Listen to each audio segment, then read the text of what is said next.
Hi hello welcome to SD channel. இந்தியாவிலே one of the leading two wheeler கம்பெனியான டிவிஎஸோட best electric scooter எதுன்னா இப்போ வரைக்கும் எல்லாருமே சொல்கிறது டிவிஎஸ் ஐகூப் மாடல் தான். இந்த மாடலோட நியூ எடிஷன் எலக்ட்ரிக் ஸ்கூட்டர் இப்போ லான்ச் ஆயிருக்கு. அதை பற்றி தான் இந்த வீடியோவில் நம்ம டீட்டெயிலாக பார்க்க போகிறோம். இப்போ வந்திருக்க இந்த நியூ எலக்ட்ரிக் ஸ்கூட்டர் இதுக்கும் முன்னாடி வந்த எடிஷனை விட பெட்டராக இருக்கா இல்லையா, அதுக்கும் இதுக்கும் என்ன டிஃப்ரெண்ட்டு, இந்த ஸ்கூட்டரோட ஸ்பெசிஃபிகேஷன் என்ன, ஃபெசிலிட்டி ஃபீச்சர்ஸ் என்ன, இந்த ஸ்கூட்டர் என்ன ப்ரைஸு, ஃபைனலாக இந்த ஸ்கூட்டர் எப்படி இருக்குது அப்படிங்கிற டீட்டெயிலாம் நீங்கள் தெரிஞ்சுக்கணுன்னா வீடியோவை ஸ்கிப் பண்ணாமல் எண்டு வரைக்கும் ஃபுல்லாக பாருங்கள். அதுக்கு முன்னாடி நம்ம சேனல் இது வரைக்கும் சப்ஸ்கிரைப் பண்ணாமல் இருக்கிறவங்க, இப்போ தான் நம்ம சேனலை ஃபஸ்ட் டைம் வந்து பார்க்குறவங்க மறக்காமல் சப்ஸ்கிரைப் பண்ணிங்க. பக்கத்தில் பெல் ஐக்கான் இருக்கும், அதையும் கிளிக் பண்ணி ஆல் அப்படிங்கிற ஆப்ஷன் செட் பண்ணி வச்சிட்டிங்கன்னா இதேமாதிரி நான் அடுத்தடுத்து எலக்ட்ரிக் ஸ்கூட்டர் வீடியோலாம் அப்லோட் பண்ணும்போது உங்களுக்கு உடனே நோட்டிஃபிகேஷன் வரும். நீங்கள் ஈஸியாக வீடியோவை உடனே பார்க்கலாம். ஸோ வாங்க வீடியோவில் போகலாம்.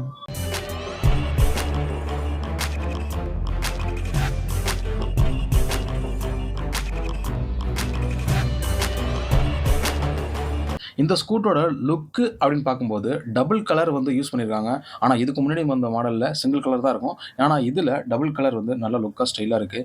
அடுத்தது செலிப்ரேஷன் எடிஷன் அப்படின்னு சொல்லிட்டு வண்டியில் லோகோ கொடுத்துருக்காங்க. அதுவும் வந்து நல்லா லுக்காக இருக்குது. முன்னாடி வந்த மாடலில் டிவிஎஸ் ஐகூ அப்படின்னு மட்டும்தான் இருக்கும், வேறு எதுவுமே இருக்காது. பட் இதில் டிவிஎஸ் செலிப்ரேஷன் எடிஷன் அப்படின்னு சொல்லிட்டு லோகோ கொடுத்துருக்காங்க. அதுவும் வந்து நல்லா அட்ராக்டிவாக இருக்குது.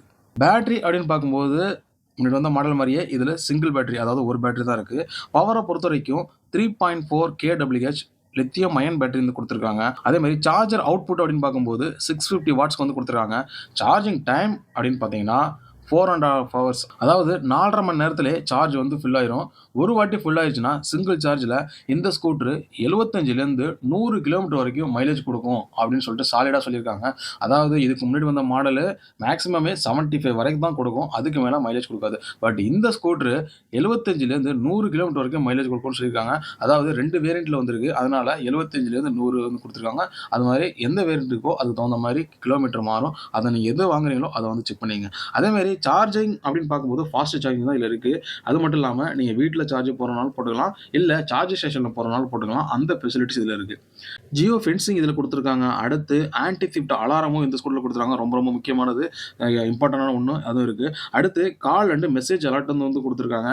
கால் வந்தாலோ இல்லை மெசேஜ் வந்தாலோ வண்டி ஓட்டிட்டு போகும்போது உங்களுக்கு உடனே வந்து டிஸ்பிளேல இன்டிமேஷன் காட்டுற ஃபெசிலிட்டிஸ் இந்த ஸ்கூட்டரில் இருக்குது. ஆல்ரெடி ஐக்யூப் வச்சுக்கிறவங்களுக்கு தெரியும், தெரியாதவங்களுக்கு இது தெரிஞ்சுங்க. நெக்ஸ்ட்டு நேவிகேஷன் அசிஸ்டும் கொடுத்துருக்காங்க. அதே மாதிரி இன்னொன்று முக்கியமான ஒன்று, லோ பேட்டரி இண்டிகேட்டர் அலர்ட். அதாவது பேட்டரி வந்து லோ ஆக போகுது இல்லை தீரப்போகுது சார்ஜ் அப்படின்னா உங்களுக்கு உடனே வந்து இன்டிமேஷன் காட்டும். நெக்ஸ்ட்டு ரீஜெனரேட்டிவ் பிரேக்கிங் சிஸ்டம் வந்து கொடுத்துருக்காங்க. இதுவும் ரொம்ப ரொம்ப முக்கியமானது. அடுத்து ஓடிஏ அப்டேட் ஃபெசிலிட்டிஸ் இருக்குது. நெக்ஸ்ட் இன்னொரு என்னென்ன ஃபீச்சர்ஸ் இருக்குதுன்னு பார்த்தீங்கன்னா லைவ் லொகேஷன் ஸ்டேட்டஸ் இருக்குது. அதேமாதிரி கிராஷ் அண்டு ஃபால் அலர்ட்டும் இருக்குது. இது ரெண்டுமே ரொம்ப ரொம்ப முக்கியமானது. அதாவது லைவ் லொகேஷன் எங்கே இருக்கும் அப்படிங்கிறது தெரிஞ்சுக்கலாம். அதேமாதிரி crash and fall alert, in case அன்ஃபார்ச்சுனேட்லியாக வண்டி வந்து கிராஷ் ஆகுது இல்லை கீழே விழுறீங்க ஏதாவது நடக்குது அப்படின்னா அந்த இன்டிமேஷன் காட்டுற ஃபெசிலிட்டிஸ் இந்த ஸ்கூட்டரில் கொடுத்துருக்காங்க. நெக்ஸ்ட்டு ஜிஎஸ்எம் கனெக்டிவிட்டியும் இருக்குது. அதேமாதிரி ரிவர்ஸ் அசிஸ்ட் ஃபெசிலிட்டிஸ் இந்த ஸ்கூட்டரில் வந்து கொடுத்துருக்காங்க. சீட்டை பொறுத்த வரைக்கும் முன்னாடி வந்த மாடல் மாதிரியே சிங்கிள் சீட்டு தான், அதில் எந்த சேஞ்சஸும் கிடையாது. அடுத்து பேசஞ்சர் ஃபுட்ரெஸ்ட்டும் கொடுத்துருக்காங்க, கேரி ஹூக்கு கொடுத்துருக்காங்க. 32 லிட்டர்ஸ்க்கு அண்டர் சீட் ஸ்டோரேஜ் கொடுத்துருக்காங்க. ஸோ 32 லிட்டர்ஸ் அப்படிங்கிறது ரொம்ப பெருசானது தான். நீங்கள் வந்து லக்கேஜ் வச்சுக்கிறது, ஹெல்மெட்டு, ஃபைல்ஸு, மொபைல்ஸு, மற்ற திங்ஸு எது வேணால் வச்சுக்கலாம். அந்தளவுக்கு வந்து பாக்ஸ் வந்து நல்லா பெருசாகவும் இருக்குது, அகலமாகவும் இருக்குது. ரீடபிலிட்டி பொறுத்த வரைக்கும் 10 டிகிரிக்கு வந்து கொடுத்துருக்காங்க. அடுத்து ரைடிங் மோட்ஸ் இதில் அவைலபிளாக இருக்குது.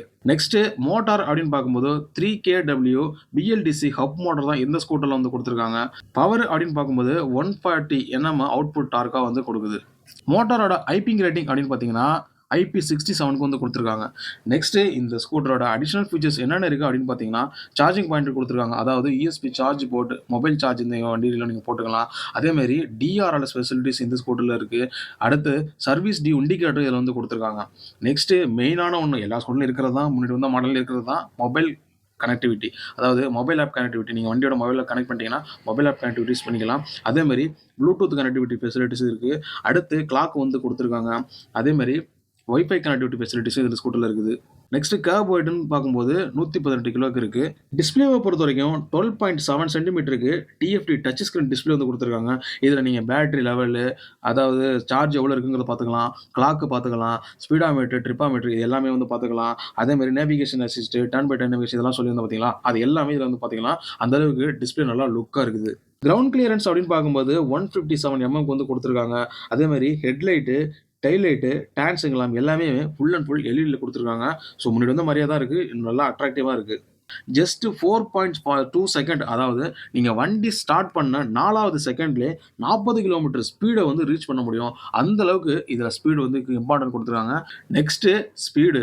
இதுக்கு முன்னாடி வந்த மாடல்ல 75 தான் மேக்ஸிமம் ஸ்பீடா இருந்துச்சு. ஆனா இந்த ஸ்கூட்டர்ல 78 மேக்ஸிமம் ஸ்பீடா வந்து இன்கிரீஸ் பண்ணியிருக்காங்க. அதாவது ஜஸ்ட் 3 தான். அது ரொம்ப டிஃபரன்ஸ்லாம் இருக்காது. முன்னாடி வந்தத விட. ஸ்பீடு பொறுத்தவரைக்கும் பெரிய சேஞ்சஸ் கிடையாது. சேம் ஸ்பீடு தான் இருக்கும். சஸ்பென்ஷன் அப்படின்னு பார்க்கும்போது ஃப்ரண்ட்ல வந்து டெலிஸ்கோபிக் குடுத்துருக்காங்க. பேக்ல hydraulic twin tube shock absorber வந்து குடுத்துருக்காங்க. ஸோ பேக் வந்து நல்ல அட்வான்ஸ்டு ஃபீச்சர்ஸா இருக்கு. நெக்ஸ்ட் பிரேக் அப்படின்னு பார்க்கும்போது ஆஸ் யூசுவல் வந்து அந்த மாடல் வந்த மாரியே ஃப்ரண்ட்ல வந்து டிஸ்க் இருக்கு. பேக்ல ட்ரம் குடுத்துருக்காங்க. வீல் அப்படின்னு பார்க்கும்போது அலாய் வீல் தான் ஃப்ரண்ட், பேக் 2மே. டயர் அப்படின்னு பார்க்கும்போது ஃப்ரண்ட், பேக் 2மே டியூப்லெஸ் டயர்ஸ் தான் வந்து குடுத்துருக்காங்க. நெறைய பேர் யோசிப்பீங்க எல்லாமே சேமா தான் இருக்கு. முன்னாடி வந்து ஐக்யூ மாரியே தான் இதுவும் இருக்கு. பட் எதுக்கு இத லான்ச் பண்ணியிருக்காங்க? என்ன பெருசா டிஃபரன்ஸ் அப்படின்னு யோசிச்சுட்டு இருப்பீங்க. பெரிய சேஞ்சஸ்லாம் எதுவுமே கிடையாதுங்க. ஸ்பீடு கொஞ்சம் இன்க்ரீஸ் ஆயிருக்கு. ஆனா மைலேஜ் ரொம்ப ரொம்ப இன்க்ரீஸ் பண்ணி குடுத்துருக்காங்க. அது மத்தபடி டிசைனு, லுக்கு கொஞ்சம் சேஞ்ச் ஆயிருக்கு. மத்தபடி பெரிய சேஞ்சஸ்லாம் எதுவுமே கிடையாது. புதுசா ஒரு சேஞ்சஸ் வேணும், ஒரு நியூ மாடல் வேணும், கொஞ்சம் அட்ராக்டிவா அதாவது நான் வந்து கொஞ்சம் அப்கிரேட் ஆவணும், நியூ மாடல் ஸ்கூட்டர் வாங்கணும் அப்படின்னு சொல்றவங்களுக்கு இந்த ஸ்கூட்டர் வந்து கண்டிப்பா செட் ஆகும். இல்ல நான் வந்து ரேட் கம்மியா பழைய மாடல்ல தான் வாங்கணும் அப்படின்னா, நீங்க ப்ரீவியஸ் எடிஷன் வாங்கிக்கலாம். இல்ல நான் வந்து ஒரு அப்கிரேடட் நியூ கலரு, நியூ லுக்கா கொஞ்சம் வந்து மைலேஜ் குடுக்குற அளவுக்கு ஒரு நல்ல ம ம அதாவது ஃபேன்சியான ஸ்கூட்டர் வாங்கணும் அப்படின்னா, நீங்க தாராளமா இந்த எடிஷன வந்து வாங்கிக்கலாம். மத்தபடி ஓவராலா வந்து பார்த்தீங்கன்னா, முன்னாடி வந்த எடிஷனுக்கும், இப்போ வந்த எடிஷனுக்கும் பெரிய சேஞ்சஸ்லாம் கிடையாது. ஆல்மோஸ்ட் எல்லாமே சேமா தான் இருக்கு. சிம்பிளா சொல்லணும்னா speed, mileage, price, motor power இது மட்டும் தான் பெரிய சேஞ்சஸ் இருக்கு. மத்தபடி எதுவுமே கிடையாது. கலர்ல சேஞ்சஸ் பண்ணியிருக்காங்க அவ்வளோதான். இந்த எலக்ட்ரிக் ஸ்கூட்டரை இதுக்கு முன்னாடி வந்த வேரியண்ட்டோட கம்பேர் பண்ணும்போது இது பெஸ்ட்டாக தான் இருக்குன்னு சொல்லலாம். ஏன்னா இந்த வேரியண்ட்டில் ஸ்பீடும் இன்க்ரீஸ் பண்ணி கொடுத்துருக்காங்க, மைலேஜும் இன்க்ரீஸ் பண்ணியிருக்காங்க, அதேமாதிரி மோட்டரோட பவரும் இன்க்ரீஸ் பண்ணியிருக்காங்க. இது எல்லாம் இன்க்ரீஸ் ஆகிருக்கு. அப்போ ரேட்டும் கண்டிப்பாக இன்க்ரீஸ் தான் இருக்கும். முன்னாடி வந்த வேரியண்ட்டோட இதில் ரேட்டும் அதிகமாக தான் இருக்குது. மற்றபடி ஓவராலாக ஸ்பெசிஃபிகேஷன் பார்த்தீங்கன்னா எல்லாமே பெட்டராக தான் இருக்குது. ஃபீச்சர்ஸும் எல்லாமே நல்லா தான் இருக்குது. அதே மாதிரி கலரும் பார்த்தீங்கன்னா இது நிறைய சேஞ்சஸ்லாம் கொண்டு வந்திருக்காங்க. நியூ கலர்ஸ்லாம் இதில் ஆட் பண்ணியிருக்காங்க. அது லுக்கும் வந்து பெட்டராக தான் இருக்குது. So overall TVS IQ model எப்படி இருக்குமோ அந்த அளவுக்கு பெட்டராக தான் கொடுத்துருக்காங்க. இந்த ஸ்கூட்டரோட மாடல் அப்படின்னு பார்க்கும்போது டிவிஎஸ் ஐகோப் செலிப்ரேஷன் சொல்லிட்டு 2 வேரியண்ட்ல வந்து கொடுத்துருக்காங்க. அதாவது ஸ்டாண்டர்ட் வேரியண்ட் ஒன்று, எஸ் வேரியண்ட் சொல்லிட்டு 2 பிரிச்சிருக்காங்க. ஸ்டாண்டர்ட் வேரியண்ட் வந்து ப்ரைஸ் அப்படின்னு பார்க்கும்போது 1,20,000 இருக்குது. எஸ் வேரியண்ட் அப்படின்னு பார்க்கும்போது 1,29,000 வந்து எக்ஸ்ஷோரூம் ப்ரைஸாக இருக்குது. ஸோ ஆன் ரோட் ப்ரைஸ் வரும்போது ஒரு 10,000 இன்க்ரீஸ் ஆகும். அதில் தான் அதுக்கு மேலே வந்து போகாது எனக்கு தெரிஞ்சு. மற்றபடி எல்லாமே எல்லாம் நல்லா தான் இருக்குது. இந்த ஸ்கூட்டரோட புக்கிங் வந்து இப்போ வந்து ஸ்டார்ட் ஆயிருக்கு. ஆக்சுவலாக இந்த ஸ்கூட்டர் புக்கிங் வந்து வெறும் 11 நாள் மட்டும்தான் புக்கிங் நடந்துட்டுருக்கு. அதாவது ஆகஸ்ட் 15லேருந்து 26 வரைக்கும் தான். அதாவது 11 நாளில் வெறும் 1000 ஸ்கூட்டர் மட்டும்தான். ஈச் 2 வேரியண்ட்டுமே இந்த வேரியண்ட்டில் ஒரு 1000, இந்த வேரியண்ட்டில் ஒரு 1000 தான் கொடுத்துருக்காங்க. ஸோ நீங்கள் எவ்வளோ சீக்கிரம் புக் பண்ணீங்களோ அவ்வளோ சீக்கிரம் வந்து வாங்கிக்கலாம். அதுக்கப்புறம் போயிட்டீங்கன்னா இந்த ஸ்கூட்டர் கிடைக்காது. இது ஏன்னா இது லிமிடெட் எடிஷன், ஒன்லி 1000 ஸ்கூட்டர் மட்டும்தான். ஸோ நீங்கள் இந்த ஸ்கூட்டரை புக் பண்ணுறதா தான் ஆன்லைனில் அவைலபிளாக இருக்குது. நீங்கள் புக் பண்ணி வாங்கிக்கலாம். இல்லை ஷோரூமில் தான் வாங்கணும் அப்படின்னா நீங்கள் வந்து டிவிஎஸ் ஷோரூமை வந்து கான்டாக்ட் பண்ணிங்கன்னா உங்களுக்கு அந்த டீட்டெயில் எல்லாமே கிடைக்கும். ஸோ நான் டிவிஎஸ் ஐக்யூப் மாடலே ஒரு நல்ல எலக்ட்ரிக் ஸ்கூட்டர் வாங்கணும் அப்படின்னு யாரெல்லாம் சொல்லிட்டு இருப்பாங்களோ அவங்களுக்கு இந்த வீடியோ வந்து ஷேர் பண்ண யூஸ் ஆகும். இந்த வீடியோ பற்றி எதுவும் சொன்னால் கமெண்ட் பண்ணுங்கள். இந்த வீடியோ பிடிச்சிருந்தா ஒரு லைக் பண்ணுங்கள். ஸோ இதே மாதிரி டிஃப்ரெண்டான வீடியோவில் நெக்ஸ்ட் உங்களுக்கு மீட் பண்ணுறேன். அதுவரை உங்களது வருவது உங்கள் SGD.